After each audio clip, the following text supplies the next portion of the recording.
What it dooski? How's it going, everybody? We are back, week 3 of the weekly daily. Let's just get started, man. It's Monday. It is Motivation Monday. I'm feeling really good this week. I've got a lot of energy. Last week was a shit show. I'm not even gonna talk about what happened last week and all the bullshit that happened last week. It's in the past now. I've moved on. My energy levels are high and great, and there are no assholes in my house making a fucking racket, so I'm happy about that. But let's jump right into Motivation Monday. It's gonna be a semi-short video because I got a lot of work to do today. I'm meeting with my music group. We're working on our album right now, so today's gonna be quite hectic. It's already 6 in the morning right now, and I've been up for 2 hours. So let's do this. Now, I always like to throw a book into the Motivation Monday mix. However, last week, I didn't get to really sit down and read heavily any books. But because of all that Charlottesville stuff that happened last week, I really kind of got to looking deeper into neo-Nazism and fascism. And I stumbled upon a book which is quite popular by now, or quite well known by now, called The Rise and Fall of the Third Reich.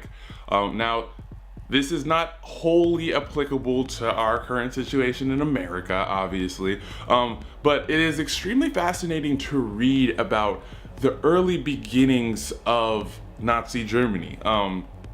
When you look at it and you really read the history of it, the lead up to it was very typical of a lot of governments that we've seen. We've seen these types of lead-ups happen before.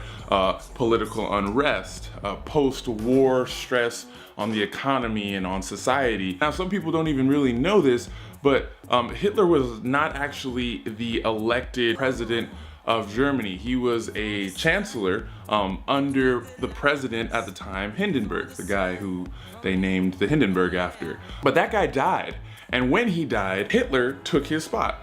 And Hitler, in his madness, he actually abolished the president's position. The actual role of the president, he removed that entirely and established himself and declared himself the Führer of Germany. So he actually created his own dictatorial role in Germany where there was not one before, and he did so by a variation of means. He was very engaged with talking to the public and talking to the people, speaking very directly and very openly and very apolitically correct about a lot of issues, and that got a lot of nationalists and strong German patriots behind him. And it's really interesting to see how our current president, well, I'm not going to compare him directly to Hitler because he's very different, but how our current president does find some type of power in subverting the typical means by which you communicate with the public. And his method is Twitter. And his method is also to use language that is a bit insightful and that gets people emotionally charged. Now, big difference between America and pre-Nazi Germany is that we are not as much of a homogenous society as pre-Nazi Germany was. So the ability for that type of discourse to actually influence our society on a large scale, it's a lot more difficult of a task.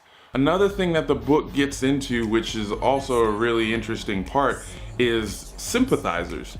There were a lot of Germans who were actually very opposed to Hitler's authoritarian rule, to his ideas for what to do with minorities, for his ideas of what to do with the economy. There were a lot of people who weren't necessarily behind him, but what they did appreciate from Hitler was his strong sense of nationalism and his strong sense of Germany first and us first. A lot of people are still really drawn to this idea of a very strong national sentiment. Reading bits and pieces of this were extremely enlightening. And I wouldn't say necessarily motivating in the sense that like now I want to go out and, you know, start a revolution or anything like that. But it definitely put a lot of things into perspective. Going out and having these conversations with people, perceiving the way people think and how they take the words that come out of our president's mouth. I know a lot of people got offended by that last week, but there were also a lot of people who were not at all offended by that. And requires some investigation. So if you get a chance and you don't mind reading about some pre-Holocaust stuff, check that out. Moving on to music. Now, there hasn't been a whole lot of new music that I've been really excited about, but one album and artist in particular that I was kind of waiting on an album from, Aminé. His album is called Good For You. Now, if you don't recognize the name Aminé, you almost certainly will recognize his song Caroline, which hit the charts last year, I believe, middle of last year. It was a fantastic song. The music video was kind of weird, but the song was great. The beat was dope, very original sound, but still a lot of skill behind it. And that's really all you can ask for from new artists is skill and freshness. I mean, honestly, like that's it. There's so much music out there now that it's like, I will literally just take somebody who knows what they're doing and has a sound I haven't heard 1,000 times before. And that's what this guy provides. Now, this album, I've only given it 2 listens all the way through, and it's strong. It's a strong debut project. Not my favorite debut project of any artist ever.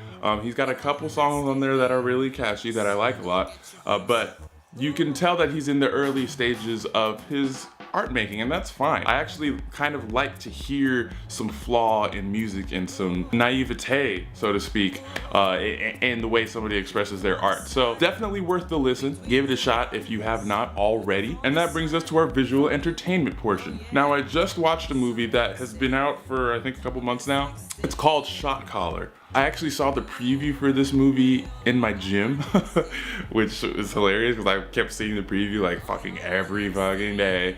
And I was like, this actually looks pretty good. It's got Jamie Lannister in it, and he actually plays a guy who goes to prison. Well, I don't want to spoil too much of the story, but the story is centered on this guy who goes to prison and his struggles, I guess, with the justice system, and how his struggles with the justice system and being in prison actually shape him as a criminal. It's extremely fascinating to watch. Obviously, it's fictional, so it's not like you can take this 100% to heart and think, oh my god, this is what happens all the time. You've got Omari Hardwick from Power in there also, and it's really just it's a very strong movie. It's powerful and it's entertaining for sure. As far as motivation goes, I think it'll definitely motivate you to adhere to the law.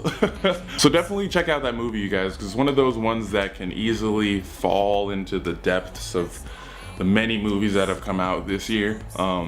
And you might not ever really watch it if you don't watch it now. And finally, I'm just gonna wrap this video up with some of my personal words of motivational wisdom. Last week, like I said, was a shitty week. A lot of things went wrong. A lot of things were completely out of my control and they went wrong. Other things I tried my very best to handle beforehand to avoid any issues, and they still went wrong. So last week was a very tough one for me. I heavily contemplated canceling the YouTube channel and focusing just on music and other things, but I decided not to do that because this is something that I have started. This is something that I actually have enjoyed doing so far, and while I have not altogether figured out the logistics of making it work smoothly all the time, I'm getting there. And while last week was a major hiccup or a speed bump in my progress, I'm not gonna let it stop me. So that's a big thing for me because I oftentimes, as a perfectionist, as soon as problems start to arise with something that I'm doing, I back out. I quit, I drop it, and I'm just like, fuck that, I don't wanna do it. So I had to have some personal introspective time with my creative brain, and I really had to figure out what my mission was and what my motives were and how committed to this I actually am. So I got there, and now we are here today, and now I am talking to you guys about motivational shit. So that's gonna be it for our Motivation Monday. We will be back tomorrow for Touchy Topic Tuesday. If you have not already, please like, share, and subscribe. This has been the Weekly Daily. I will see you tomorrow. Have a fantastic Monday, everybody. Farewell.